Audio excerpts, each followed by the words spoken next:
Clearly, we know there's a lot of evolving information around the tariffs and what's happening in the world. David, I would love it if you can kind of outline for us how these changes will impact all aspects of a farming operation. Dory, thank you, and glad to help you with that question. So we work primarily with all-encompassing aspects of a farm, be it a smaller operating farm up to large industrial-sized farms.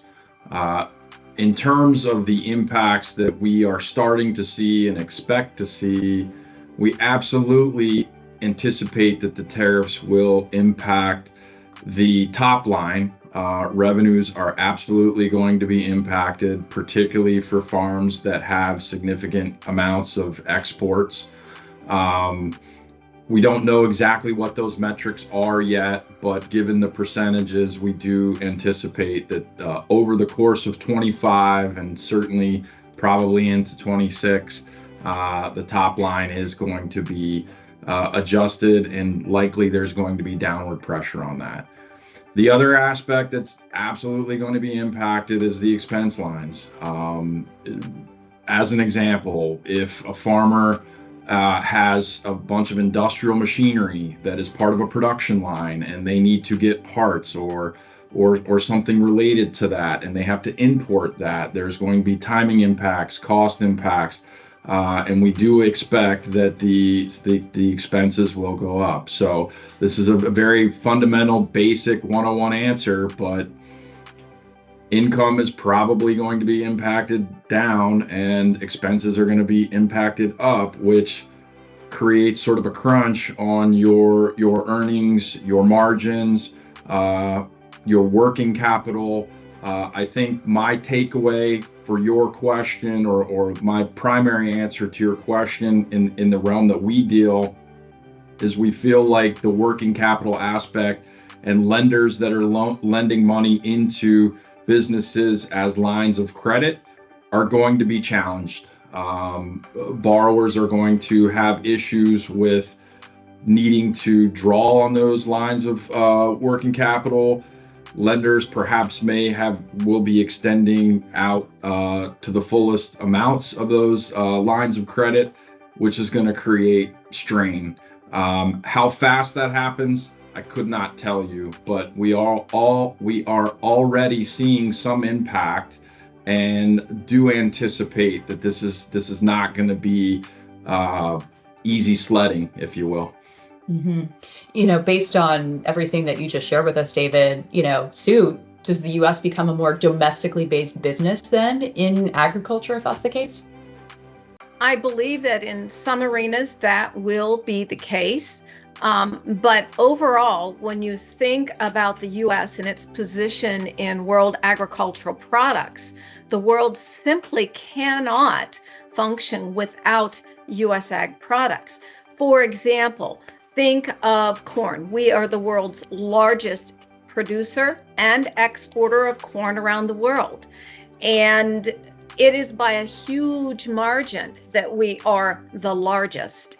There are a couple other regions that produce a fair amount. However, those regions are very limited.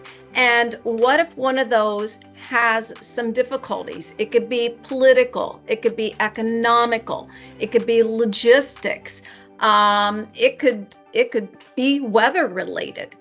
The world would have to come back to the U.S. in order to get that supply. This year, we saw that happen in corn.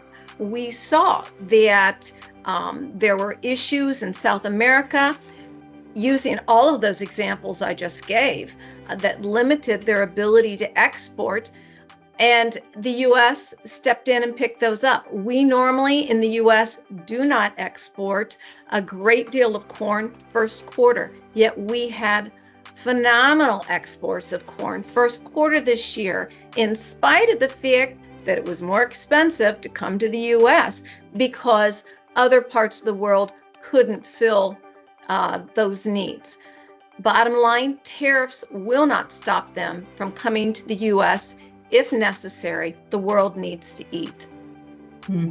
Andrea, what happens to supply and demand then in a tariff environment? And is there a strategy that companies can be employing to use and get by in this time? Yeah, I think especially when you're talking about agriculture as an industry, it is tariffs are absolutely a huge impact. However, one of the things about agriculture that Sue referred to, it's tariffs are not the only thing that impacts supply and demand with ag products. Weather and climate, input costs for things like water, labor, disease and pest control, consumer preferences, like what people want to eat and what's available. And then also policies, regulatory policies beyond tariffs, global conflicts, like when there's geopolitical events that happen, all of these things impact the supply that's available from any country globally that could be producing different agricultural products. And because of that, using the corn example is a great one. That it may mean that the only opportunity is to buy from a country that is experiencing very high tariffs. And the thing to remember when we're looking at tariffs, it is retaliatory, right? Each country is placing and deciding on what these tariffs are going to be, to the United States is the same way outside. So it becomes a math exercise, right? What's available, when it's available, and at what price tag it's available. One of the strategies that I like to talk about is tariff engineering, and understanding what's available and doing that modeling exercise around how much you're going to spend if you get it from where. Some of the other things that need to be taken into account, though, is logistics. How fast can you get it? And quality is a huge part to consider here as well. If you're buying from other parts of the world, how quickly can you get it? Can the food last? How will it be shipped? How will it be stored? So in the end, understanding the entire value chain of agricultural products from raw material, seeds, fertilizer, etc., all the way through to end product, whether it's a frozen strawberry or a pureed strawberry, those all have different tax and tariff import rates and export rates. So it's important to understand that entire value chain. And of course, we can help you to do that if you need to. Well, thank you all for your insights here. And we have a lot of other thought leadership around what's happening with the tariffs, both generally speaking, industry specific, at jsheld.com/insights. And of course, we will be following further developments.